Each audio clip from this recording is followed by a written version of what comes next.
Good morning, good afternoon, good evening, folks. Michael Zuber, one rental at a time. And yes, we have the TV star from a top 40 show, minus sports, on A&E or on the entire TV network from Triple Digit Flip, Laura Morby. How you doing, Laura? I'm doing great. How are you doing? I'm doing well. Congratulations on all your success. I know lots of my followers are watching your shows on Saturday, I think noon in most time zones on A&E. So we haven't talked in a couple of weeks. We've had basically 3 episodes. So I thought we'd take some lessons learned. Episode number 2 was noisy proposition versus potential addition. Number 3 was tiny versus deeply dated. And the one that just aired, it's actually your favorite, I believe, lemon versus lemonade. So where do you want to go first? I've seen a couple of these, but not all of them just yet. I didn't see yesterday's, unfortunately, but I will this week. So which one do you want to talk about? We should probably start with the one that was on Sunburst, which is the noisy proposition versus potential addition. That one was on a major road. Yeah. Which is number one rule, probably. Yeah. For flippers, just don't buy those. Yeah. But it doesn't mean that you never get stuck with one. So yeah. We got stuck with one. Yeah, it was interesting because I remember I took a lot of notes on that one because again, that's actually a mistake a lot of new investors make, right? Because you get a cheaper price, right? You can negotiate a better price, and then you start looking at comps, and you go the wrong direction. Oh, 3 streets over. Well, yeah, you're 3 streets away from a busy road now, buddy. Yeah. I mean, the comps look pretty wild. So it is a I don't know, a common error that I think a lot of people make. Yeah. And you get through the remodel, you do all of that, and then you have amazing open houses. And you actually, in that episode, you tried to, because the market was hot, you tried to bring in a kind of, I don't know what you would call it. Usually I call it pocket listings, but this was kind of the reverse. A buyer came from another broker like, hey, I want to buy it before it's listed. I remember that in the show, which is, could quickly lock up a deal, right? They were hungry, all of those things. And you kind of heard what probably you expected, but I'm sure it still broke your heart, right? The voice is kind of an issue. Yeah, it did, because I mean, we truly thought that they were like, this show is real. They were looking in that part of Tempe, which is South Tempe, which is, less ASU, more families. Yeah. And they were being beat out $40,000-$50,000. Yeah, I remember when that. they're offering that much over, they were still being beat out.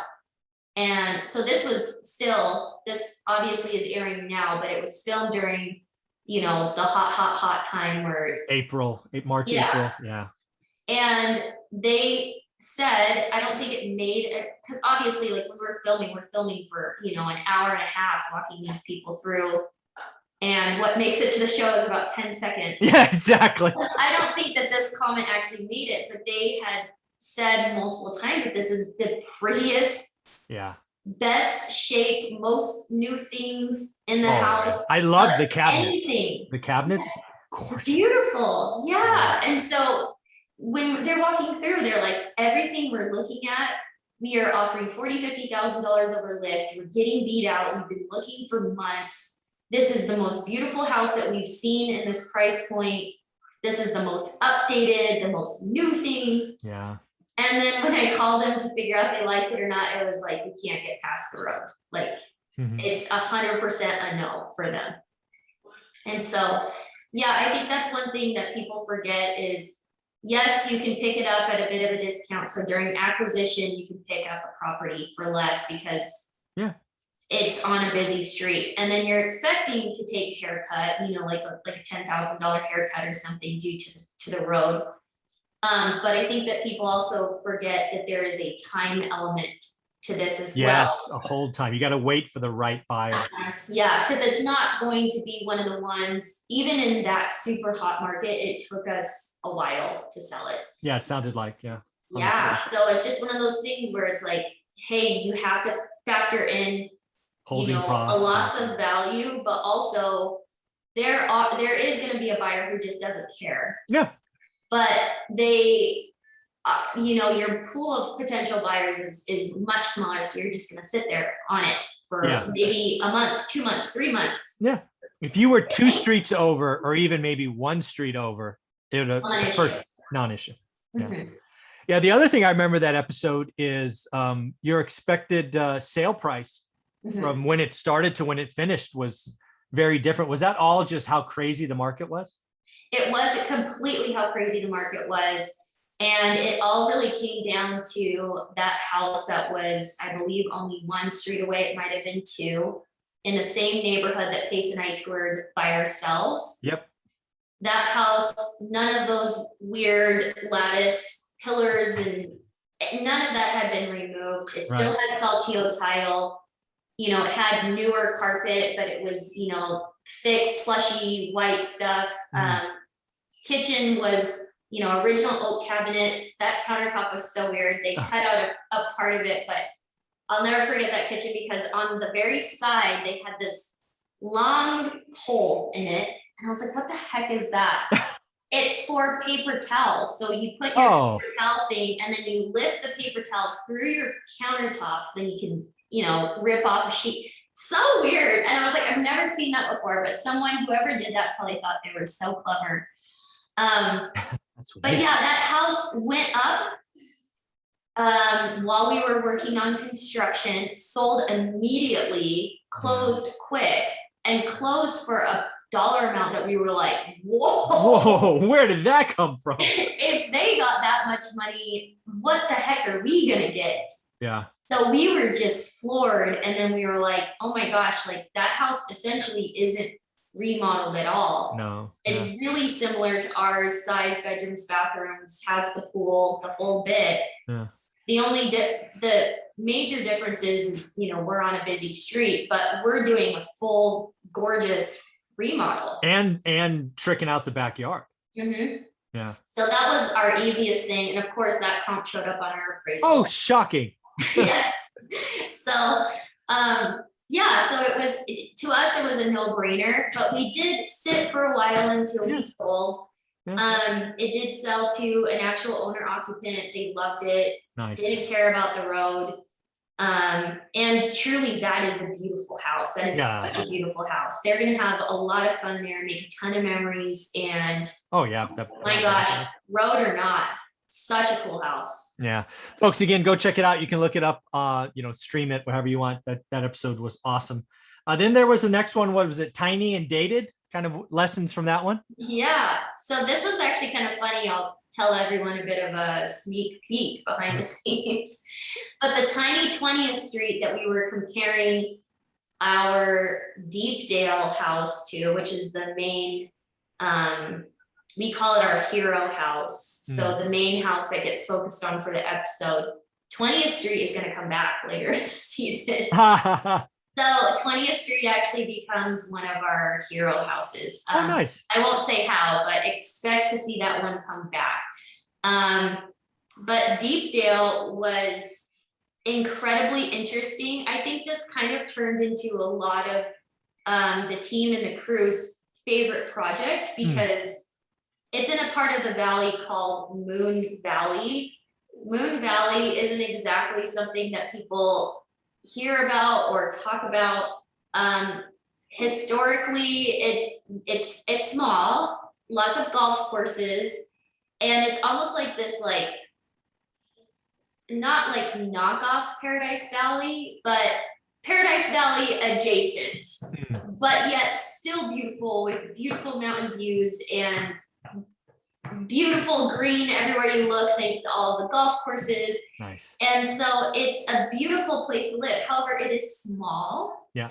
And it started blowing up at a time where the people that moved into it in like the 70s and 80s are still there. Oh, wow. But now they're finally selling and moving because they're, you know, nearing a situation where either they're, you know, moving into a smaller home where they're going to, you know, this is my last, like they're downsizing finally, they're moving into, you know, in with family or care homes. So, I mean, this is a demographic of people that love the area so much. They stayed for 30, 40, 50 years. Now they're nearing the end of their life. They're making different decisions. Sure. And so now they're finally selling. And so Cool. it's creating a situation very slowly to where there is an opportunity for people, younger families, to get into that area of town. Nice. Or even people who are empty nesters who just want to live in a beautiful part of town close to golf courses.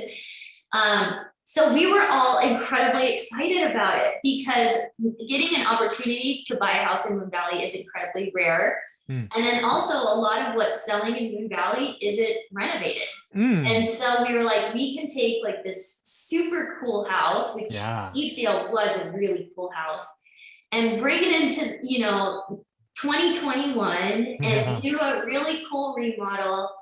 And we did. We made some interesting design choices, so we did a darker floor, which hilariously Janelle kicked on the ground. What's so funny is like I'm not there on that film day, and so seeing him do that made me laugh in real time because like I'm not a part of that. So Raheem was pulling out flooring options and what do you like, and I like none of them. On the floor. Goofy, because he's not a mad person at all. It's like more funny mad. Yeah. Where it's just like it's so goofy. I don't like any of them. On the floor. So we did end up moving forward with a darker floor. That got us some negative feedback because Arizona's so dusty. It just shows every. Yeah. It's almost like you need to be down there with a Swiffer every time someone walks through the house, like to get their footprints. Yeah. So that probably. Rahima even said the other day, she's like, I will never put that in a flip again because it looked bad while we were showing it. It just looked dirty all the time.